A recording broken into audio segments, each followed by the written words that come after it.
லவ்தேத்தூர் இயேசுஸ் கிறிஸ்துஸ். இயேசு கிறிஸ்துவுக்கு புகழ். தமிழ் கூறும் நல் உலகில் வாழும் அனைத்து அன்பு உள்ளங்களுக்கும் வத்திக்கான் வானொலியின் வணக்கம். இறைவன் உங்கள் உள்ளத்தையும் இல்லத்தையும் தன் அன்பாலும் அருளாலும் அமைதியாலும் இன்றும் என்றும் நிரப்புவாராக.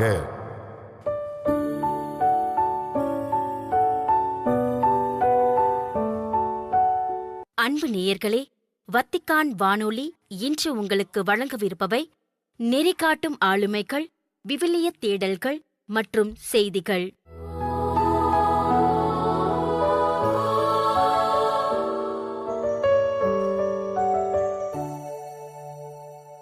நெறிகாட்டும் ஆளுமைகள்.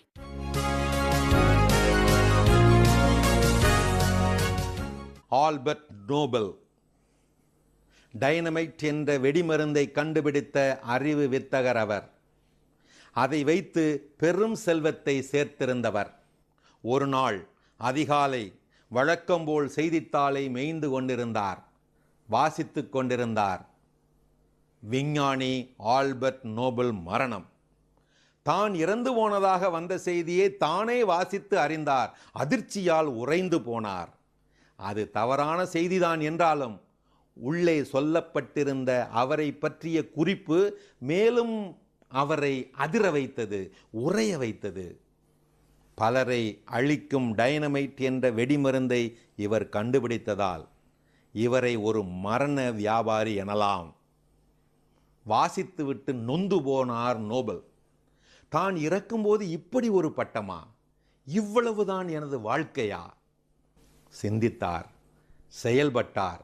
அந்த டைனமைட்டை வைத்து சம்பாதித்த சொத்துக்களை எல்லாம் ஒன்று கூட்டினார். பரிசுகளை நிறுவினார்.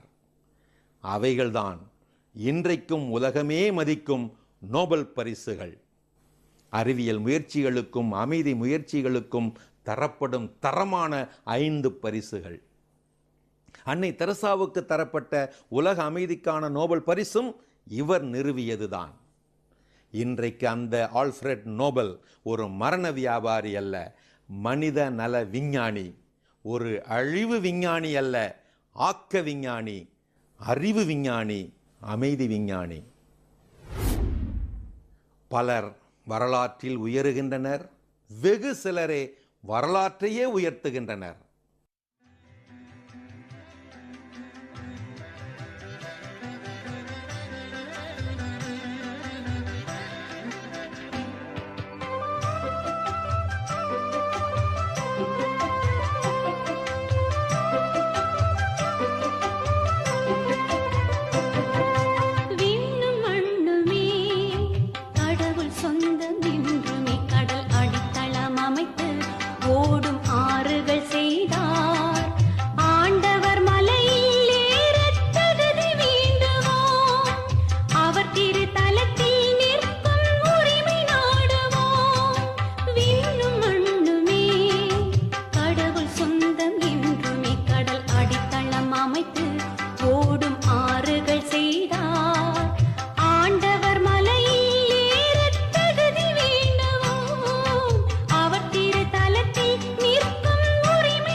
விவிலிய தேடல்கள்.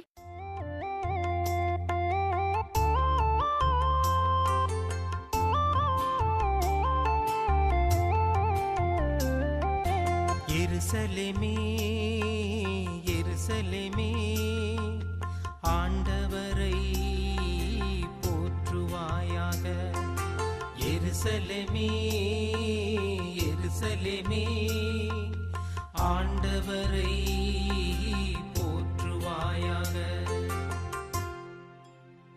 எருசலேமே, ஆண்டவரை போற்றுவாயாக. சீயோனே, உன் கடவுளை புகழ்வாயாக. அவர் உன் வாயில்களின் தாள்களை வலுப்படுத்துகின்றார்.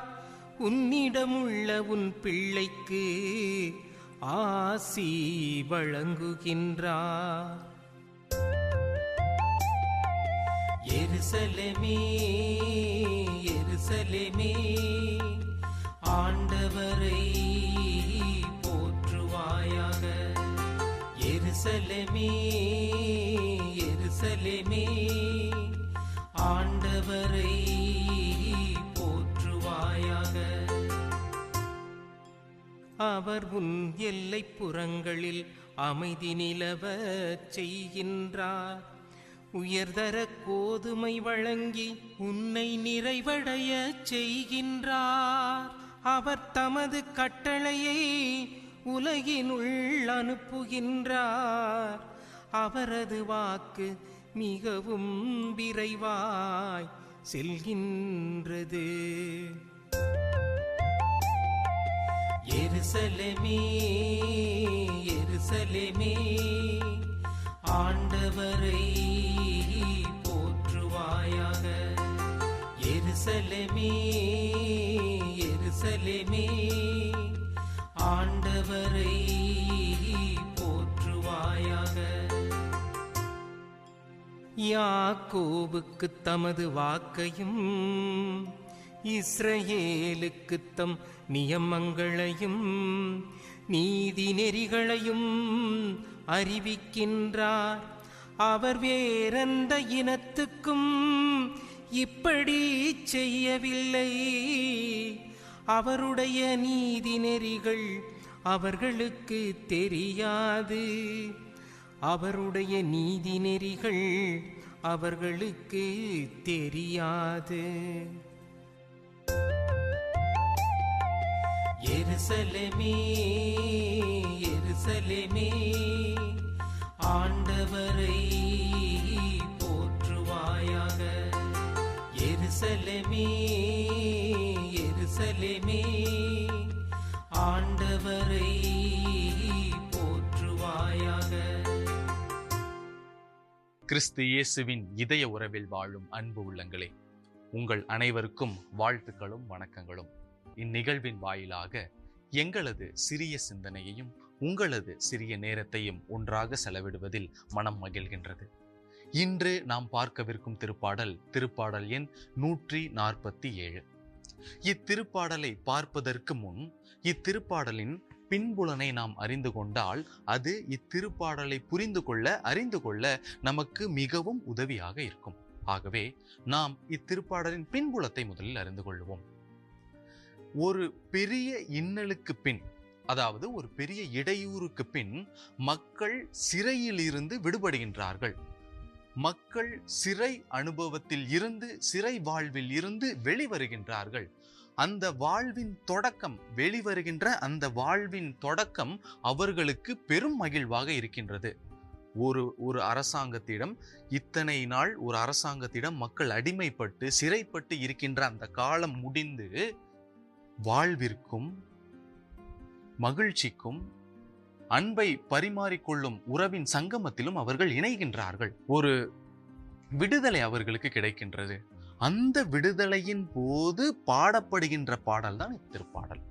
இத்திருப்பாடல் நாம் உணர்ந்து வாசிக்கும் பொழுது, அல்லது திருப்பாடலை நாம் ஆழ்ந்து தியானிக்கும் பொழுது, அந்த மக்களின் மனநிலையை நமக்கு விரிவுபடுத்தி காட்டுகின்றது. இந்த திருப்பாடலும் சரி, இந்த திருப்பாடலுக்கு அடுத்து வருகின்ற 145 முதல் 150 வரை வருகின்ற திருப்பாடலும் ஒரே ஒரு வசனத்தையும் ஒரே ஒரு கோணத்தையும் மட்டுமே நமக்கு காட்டுகின்றது. அது இறைவா போற்றி, ஆண்டவரே போற்றி என்று 5 ஆண்டவரை போற்றி அவரை புகழ்ந்து பாடுகின்ற பாடல்களாகவே இருக்கின்றது. அதாவது இத்தனை நாள் கடவுளை அவமதித்து அல்லது இத்தனை நாள் கடவுளின் அன்பை உணராது இருந்த மக்கள் இப்பொழுது கடவுளின் மீதும் கடவுளின் அன்பின் மீதும் எவ்வாறு தாகம் கொள்கின்றார்கள் என்பதை இந்த பாடலிலிருந்து அறிந்துவிடலாம். இந்த திருப்பாடல் முழுவதுமாக நமக்கு ஒரே ஒரு கண்ணோட்டத்தை தான் எடுத்துரைக்கின்றது. இத்திருப்பாடலில் மக்கள் இறைவனிடம் முதலில் மன்னிப்பு கேட்கின்றார்கள். நாங்கள் உங்கள் அன்பை ஏற்கவில்லை, நாங்கள் உங்கள் அன்பை புறக்கணித்து விட்டோம், நாங்கள் உங்களை அன்பு செய்ய தவறிவிட்டோம் என்று கூறி ஆண்டவரிடம் மன்னிப்பு கேட்கின்றார்கள். நிறைய இடங்களில் திருவிவிலியத்தில் மக்கள் இறைவனிடம் மன்னிப்பு கேட்கின்றார்கள். ஆனால் இன்னும் குறிப்பாக நாம் அறிந்து கொள்ள வேண்டியது, இறைவன் அனைவரையும் மன்னிக்கின்றார். அதிலும் குறிப்பாக மன்னித்தவுடன் அவர்களை ஏற்றுக்கொள்கின்றார். இந்த ஏற்றுக்கொள்ளும் இறைவன் எந்நாளும் மக்களை விட்டு விலகுவதில்லை. மக்களை படைத்த இறைவன் எந்நாளும் அவர்களை விட்டு கொடுப்பதில்லை. எந்த நிலையிலும் அவர்களை உதறி விடுவதில்லை. நாம் எப்பொழுது நம் முகத்தை இறைவனிடம் திருப்புகின்றோமோ, எப்பொழுது நாம் இறைவனின் அன்பை உணர்கின்றோமோ, அந்த நிமிடமே, அந்த நொடியே இறைவன் நம்மை ஏற்றுக்கொள்கின்றார். அது எந்த நிலையாக இருந்தாலும் சரி. இதைத்தான் இன்றைய திருப்பாடல் எடுத்துரைக்கின்றது. எந்த அளவுக்கு எடுத்துரைக்கின்றார், எந்த அளவுக்கு அன்பை வெளிக்காட்டும் பொழுது அரவணைக்கின்றார் என்று பாருங்கள். வசனம் 9 கால்நடைகளுக்கும் குஞ்சுகளுக்கும் அவர் இரை கொடுக்கின்றார் என்று படிக்கின்றோம். அதாவது குட்டிகளுக்கும் பறவை குஞ்சுகளுக்கும் யார் இரை ஊட்டுவார்? இந்த வசனத்தின் மூலம் யார் தன் குட்டிகளுக்கு, யார் தன் குஞ்சுகளுக்கு உணவளிப்பார்? தாய்தான். தந்தை நினைக்கும் முன்பே தாய் அதை செயல்படுத்துகின்றார். ஆதலால் தான் தாய் உள்ளம் கொண்ட இறைவன், தாய் தந்தையாக வழி நடத்துகின்ற இறைவன், தாயுள்ளம் கொண்ட இறைவன் மக்களின் சொற்கள் பேசுவதற்கு முன்பே, மக்களின் வார்த்தைகள் வெளிப்படும் முன்பே இறங்கி வந்து நம் அருகில் இருக்கின்றார். இதைத்தான் இந்த வாசகம் சொல்கின்றது. அவர் ஒரு தாயுள்ளம் கொண்டவர். அவர் ஒரு தாயாக என்றுமே நம்மை அரவணைப்பார்.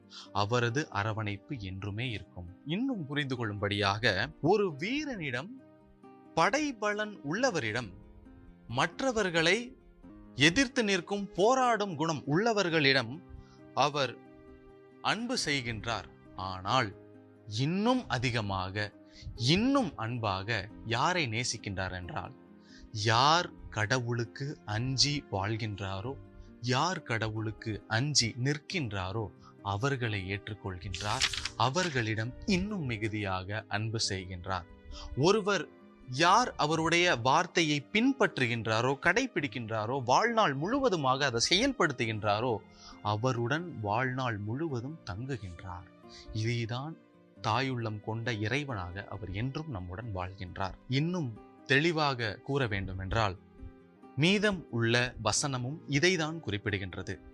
யார் அவரிடம் மகிழ்ச்சி கொள்கின்றாரோ அவருக்காக அனைத்தையும் செய்கின்றார் என்று.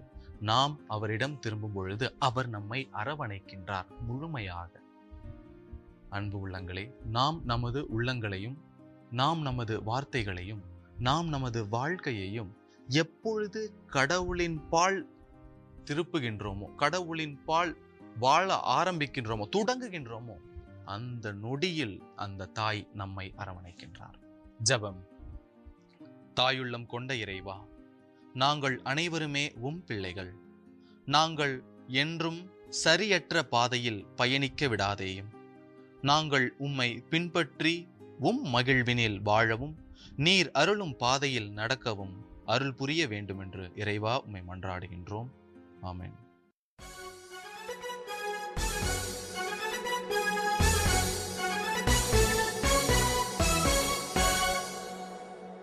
செய்திகள். பிறர் மீது நாம் காட்டும் அன்பே இறைவனிடம் நாம் கொண்டுள்ள அன்பின் உண்மையான சான்று என்றும், நிதி சார்ந்த மற்றும் பொருள் உதவிகளுக்கு அப்பாற்பட்டு துடிப்புள்ள கத்தோலிக்க சமூகங்கள் ஆன்மீக நம்பிக்கையை வழங்குவதோடு எதிர்கால குருத்துவ மற்றும் துறவற அழைத்தல்களை ஊக்குவிக்கின்றன என்றும் திருத்தந்தை 14ஆம் லியோ அவர்கள் கூறினார். மே 18 திங்களன்று கத்தோலிக்க விரிவாக்க சங்கத்தின் ஆளுநர் குழு உறுப்பினர்களையும் அவர்களது குடும்பத்தினரையும் திருப்பிடத்தில் சந்தித்த போது இவ்வாறு மொழிந்த திருத்தந்தை, ஏழ்மையான மற்றும் தனிமைப்படுத்தப்பட்ட கத்தோலிக்க சமூகங்களுக்கு அவர்கள் ஆற்றி வரும் மறைபரப்பு பணிக்கான தனது நன்றியை தெரிவித்துக் கொண்டார். திருத்தூதர் பணிகள் நூலை மேற்கோள் காட்டிய திருத்தந்தை, தூய ஆவியால் வலுப்படுத்தப்பட்ட ஆரம்பகால கிறிஸ்தவர்கள் எவ்வாறு நற்செய்தியை அறிவித்தார்கள் என்றும், இறைவேண்டல், சகோதரத்துவம் மற்றும் நற்கருணை ஆகியவற்றை மையமாக கொண்ட சமூகங்களை எவ்விதம் கட்டி எழுப்பினார்கள் என்றும் எடுத்துக்காட்டினார். மேலும் அமெரிக்கா முழுவதும் உள்ள தொலைதூர மற்றும் நிதி ரீதியாக பின்தங்கிய மறை மாவட்டங்களுக்கு ஆதரவு அளிப்பது கொடுப்பதற்காக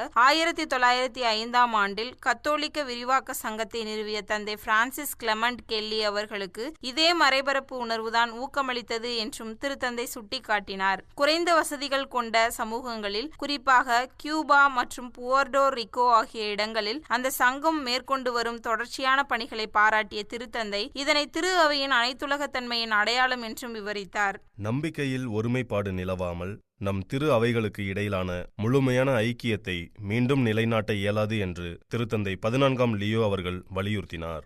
மே 18 திங்களன்று அர்மீனிய அப்போஸ்தலிக் திரு அவையின் சிலிசியா பீடத்தின் தலைவரான முதலாம் அராம் அவர்களை திருப்பிடத்தில் சந்தித்தபோது இவ்வாறு திருத்தந்தை மொழிந்தார். இந்த சந்திப்பின் போது கத்தோலிக்க திரு அவைக்கும் கிழக்கத்திய மரபு வழி திரு அவைகளுக்கும் இடையிலான கிறிஸ்தவ ஒற்றுமை, பகிரப்பட்ட நம்பிக்கை மற்றும் தொடர்ச்சியான இறையியல் உரையாடல் ஆகியவற்றின் முக்கியத்துவத்தை திருத்தந்தை வலியுறுத்தினார். தொடர்ந்து கிறிஸ்தவ ஒன்றிப்பு உறவுகளில் கத்தோலிக்கோஸ் முதலாம் அராம் அவர்கள் காட்டி வரும் அர்ப்பணிப்புக்கு நன்றியை தெரிவித்த திருத்தந்தை 2003ஆம் ஆண்டு முதல் நடைபெற்று வரும் இறையியல் உரையாடலுக்கான அனைத்துலக கூட்டுக்குழுவின் பணிகள் புதிய வீரியத்துடன் தொடரும் என்று நம்பிக்கை தெரிவித்தார். மேலும் வெவ்வேறு மதங்கள் மற்றும் கலாச்சாரங்களுக்கு இடையேயான சக வாழ்வின் முன்மாதிரி என்று லெபனோனை போற்றிய திருத்தந்தை 1930ஆம் ஆண்டு முதல் கத்தோலிக்கோஸ் தலைமையகம் அமைந்துள்ள லெபனோன் நாட்டின் சிக்கலான சூழ்நிலை குறித்து தனது கவலையை தெரிவித்ததுடன் அந்நாட்டின் மீதும் மத்திய கிழக்கு நாடுகளின் திரு அவைகள் மீதும் இருக்கும் அக்கறையை வெளிப்படுத்தினார். மே 25 திங்களன்று செயற்கை நுண்ணறிவு காலத்தில் மனித மாண்பை பாதுகாப்பது குறித்த திருத்தந்தை 14ஆம் லியோ அவர்களின் மகத்தான மனித நேயம் என்ற முதல் திருமடல் வெளியிடப்பட உள்ளது. இத்திருமடல் திருத்தந்தை 13ஆம் லியோ அவர்களின் ரேரும் நோவாரும் திருமடலின் 135வது ஆண்டு நினைவாக மே 15ஆம் தேதி இத்திருமடல் திருத்தந்தை 13ஆம் லியோ அவர்களின் ரேரும் நோவாரும் திருமடலின் 135வது ஆண்டு நினைவாக மே 15ஆம் தேதியிட்ட திருத்தந்தை அவர்களின் கையொப்பத்துடன் இத்திருமடல் வெளியாகிறது. மகத்தான மனிதநேயம் திருமடல் வெளியாகும் அதே நாளில் முற்பகல் மணி 11:30க்கு வத்திக்கானில் உள்ள ஆயர்கள் மாமன்ற அரங்கில் பொதுமக்களுக்கு முறைப்படி அறிமுகப்படுத்தப்படும். திருத்தந்தை முன்னிலையில் நடைபெறவுள்ள இவ்வெளியீட்டு நிகழ்வில் நம்பிக்கை கோட்பாட்டிற்கான திருப்பீடத்தின் தலைவர் விக்டர் பெர்னாண்டஸ் மற்றும் ஒருங்கிணைந்த மனித வளர்ச்சியை மேம்படுத்துவதற்கான திருப்பீடத்தின் தலைவர் மைக்கேல் செர்னி, பிரிட்டனின் டர்காம் பல்கலைக்கழக இறையியல் துறை பேராசிரியர் அன்னா ரோலன்ஸ், அந்த்ரோபிக் நிறுவனத்தின் இணை நிறுவனரும் செயற்கை நுண்ணறிவின் விளக்கத்தன்மை குறித்த ஆராய்ச்சி தலைவருமான கிறிஸ்டோபர் ஓலா மற்றும் அமெரிக்காவின் சாண்டா கிளாரா பல்கலைக்கழக சேசு சபை இறையியல் பள்ளி பேராசிரியர் லியோ காடி லுசோம்போ ஐடி ஆகியோர் உரையாற்றுவர். திருத்தந்தை 14ஆம் லியோ அவர்களின் முதலாம் ஆண்டு பணி நிறைவை முன்னிட்டு இத்தாலி அதிபர் செர்ஜியோ மத்தாரலா அவர்கள் வாழ்த்து தெரிவித்துள்ளார். இத்தாலிய மக்கள் சார்பில் தனது வாழ்த்துக்களை பகிர்ந்த அவர் திருத்தந்தையின் அமைதி பணிகளையும் போதனைகளையும் வெகுவாக பாராட்டியுள்ளார். மேலும் போர் நிறுத்தம், நீதி, உரையாடல் மற்றும் நல்லிணக்கம் ஆகியவற்றிற்காக திருத்தந்தை தொடர்ந்து விடுத்து வரும் கோரிக்கைகளை அதிபர் மத்தாரெல்லா அவர்கள் சுட்டிக்காட்டியுள்ளார். அமைதிக்காக திருத்தந்தை விடுத்த அழைப்பு மதம் கடந்த அனைவரிடமும் எதிரொலிப்பதாக குறிப்பிட்ட அதிபர் மத்தாரெல்லா அவர்கள் வன்முறை நிறைந்த இவ்வுலகில் அவரது வார்த்தைகள் நம்பிக்கையூட்டும் ஒளியாக திகழ்வதாக பாராட்டியுள்ளார். மேலும் திருத்தந்தை 14ஆம் லியோ அவர்கள் அண்மையில் ஆப்பிரிக்காவிற்கு மேற்கொண்ட திருத்தூது பயணத்தை பாராட்டியுள்ள அதிபர் மத்தாரெல்லா அவர்கள் இது அவரது மேய்ப்பு பணி நெருக்கத்தின் ஆற்றல் மிக்க அடையாளம் என்றும் சக வாழ்வு, வளர்ச்சி, கல்வி மற்றும் மனித மாண்பிற்கு மதிப்பளிப்பதற்கான ஒரு செய்தி என்றும் விவரித்துள்ளார். அமைதிக்கான திருத்தந்தை அவர்களின் வழிகாட்டுதலை பாராட்டிய அதிபர் மத்தாரெல்லா அவர்கள் இத்தாலிய மக்கள் மீது அவர் காட்டும் அன்பிற்கு நன்றி தெரிவித்ததுடன் அவரது வருங்கால வருகைக்காக இத்தாலி காத்திருப்பதாகவும் தெரிவித்துள்ளார். இத்துடன் வத்திக்கான் வானொலியின் தமிழ் ஒளிபரப்பு நிறைவு பெறுகிறது. உங்கள் செவிமடுத்தலுக்கு நன்றி. தொடர்ந்து வத்திக்கான் வானொலியுடன் இணைந்திருங்கள். இறையாசிர் பெறுங்கள்.